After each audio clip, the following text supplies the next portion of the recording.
Hi everyone, Gary Turner here. Just moved home. As you can see, lots and lots of boxes around still after Jack and I moved house last weekend, which was a traumatic experience. Let me tell you, but that's for another day. What I'm doing right now is narrating a poem that I wrote within the last few days following my 5 years since my right testicle was removed after I had testicular cancer at the height of COVID in March 2020. So here goes.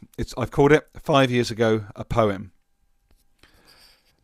So, bear with me as it's on a screen behind. So, 5 years ago, a poem. It's the 20th of March 2025. I take my breath, grateful to still be alive. 5 years ago to this very day, sitting in Bournemouth Hospital, my right testicle about to be taken away. It had grown from the size of a pea just 8 weeks before. What was thought to be just a cyst was clearly now so much more. That backless hospital gown, that feeling of dread, a real test of mind over matter, the sharp reminder that we will all end up dead. At some point our life must end. How will our impact be received? Has my life been all take, or is meaningful contribution achieved? The weight and size of a hockey or cricket ball when it was removed, the aggressive growth of my cancer, a felt bodily review of the pressure we continue to place on our nature and our soul. Yet 5 years on from the day, collapse continues to unfold. Colonization, greed, oppression and more. But hey, just keep the pedal to the floor.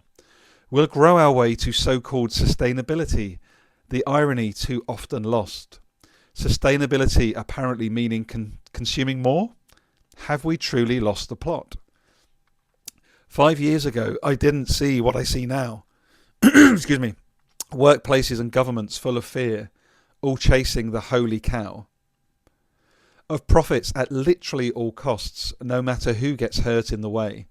And this is just a Western view, before we include those communities far away. Those communities that form the engine room, that satisfy our entitlement and greed. As the algorithm keeps extracting our soul, selling us perfection through our screens. 5 years ago, I married my dear wife, Jackie.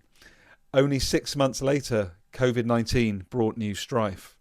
Our worldviews were upended, yet the skies started to clear. We travelled less to satisfy Western capitalism's demands. Communities started to reform with a renewed sense of cheer. Yet on 20th of March 2025, we witnessed live-streamed genocides, extraction of wealth peddled as non-white folks' faults. Yet a short look into the history vaults reminds us of the patterns, the repeat patterns, domination, oppression and fear. Keep everyone feeling isolated and lonely, staring into their beer. Businesses stay silent. We thrive on prosperity and peace, unwilling to get uncomfortable, to grow and look beyond the abyss.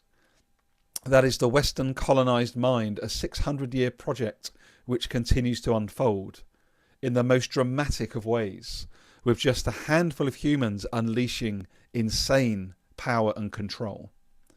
I have felt shame and guilt as this 5 years has passed, yet getting paralysed in emotion allows hegemony to keep having a blast.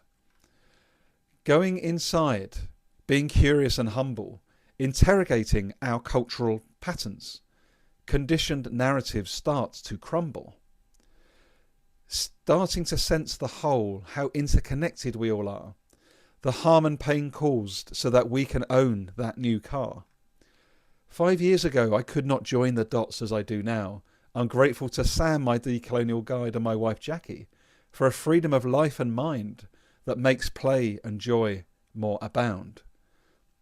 It's not all plain sailing. Addiction forms part of my life. Habits to break include soft drinks and too often regular alcohol. I must get healthier, otherwise I will face more strife. Work isn't working, power holders don't engage. Right to comfort patterns persisting, when will they step into the new age? Paternalism is rife, adults treated like children, dissenting views quashed, or erased without reason. Binary thinking acts like a cancer of the mind, reducing life into either or, when abundance and possibility is much more kind.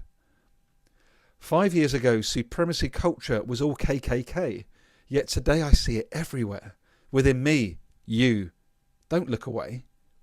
Our biggest opportunity to feel alive is to look in the mirror, to know who and what we are beyond our job identities. Reconnection is the real winner. Cancer of the mind is as painful as cancer of the body. We get one short shot at this life. Don't waste it being a zombie. Embrace and celebrate difference. Get uncomfortable to grow. Be countercultural. Practice saying no.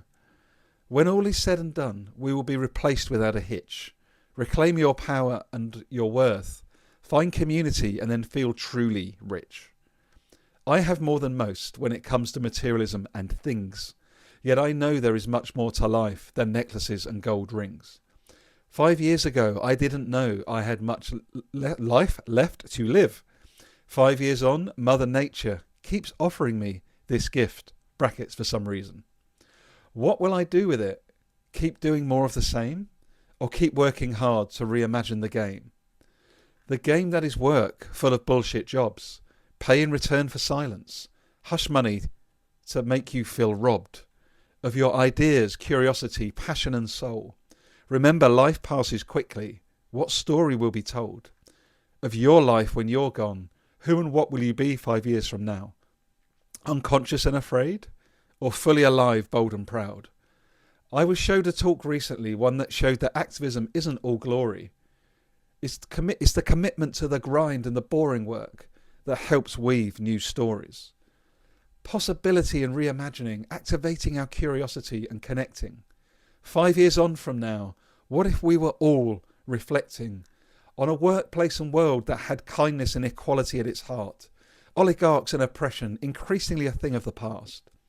Resources protected, ecosystems cared for, communities left alone, living with enough being strived for. 5 years ago, I could not have written this poem. Today, as I write it, I do say with a real knowing that things cannot carry on the way that they are, disconnected and disembodied, not caring about those most harmed, our minds controlled and factory farmed. We all have inner agency and power. We all have inner power and agency. We all have a voice. How we leverage and use this is each of our choice. 5 years from now, I don't know if I'll still be here. I'll be doing my damnedest to spread more joy and cheer. Yet, we'll stay grounded and focused on bringing our community together. The next generation's future will be and are changed forever. And I sign this off as Gary Turner, testicular cancer survivor, and radicality.co.uk, which is my transformational ecosystem side hustle that I do alongside my day job within the very harmful extractive industries.